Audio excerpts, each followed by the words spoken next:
রাজ্যের পরিবহন পরিষেবা সংক্রান্ত বিষয় নিয়ে বিশেষ বৈঠকে মুখ্যমন্ত্রী মমতা বন্দ্যোপাধ্যায় মঙ্গলবার পরিবহনমন্ত্রী স্নেহাশিস চক্রবর্তীর সঙ্গে বৈঠক সারেন। মমতা এছাড়া গুরুত্বপূর্ণ এই বৈঠকে উপস্থিত ছিলেন রাজ্যের মুখ্য সচিব বিপি গোপালিকাও।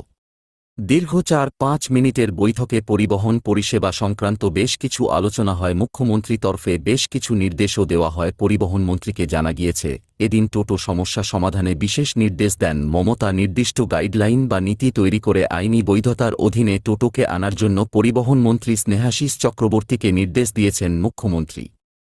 ওদিকে কোনো আলাদা নিগমের বদলে পশ্চিমবঙ্গ পরিবহন নিগমের সঙ্গেই এসবিএসটিসি এনবিএসটিসিতে মিশিয়ে দিতে হবে বলে জানিয়েছেন মুখ্যমন্ত্রী মমতা বন্দ্যোপাধ্যায়। ওদিকে সম্প্রতি কলকাতা হাইকোর্টের নির্দেশে অগস্ট থেকে শহর কলকাতায় এক ৫ বছরের পুরনো বাস বাতিলের নির্দেশ দেওয়া হয়।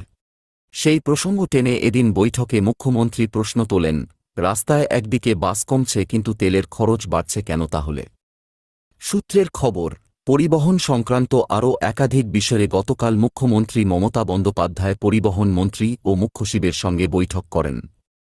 প্রসঙ্গত, নদিয়ার টোটো রুট সংক্রান্ত এক রায় দিতে গিয়ে গত ১ অগাস্ট অটো, টোটো, ই-রিকশা, ম্যাজিক ট্রেকার ইত্যাদি বেআইনি হলেই বাজেয়াপ্ত করার নির্দেশ দিয়েছে কলকাতা হাইকোর্টের প্রধান বিচারপতির ডিভিশন বেঞ্চ। বেআইনি যানের দাদাগিরি রুখতে আচমকা পরিদর্শনের পাশাপাশি বিশেষ টিম তৈরির কথাও বলে কলকাতা হাইকোর্ট।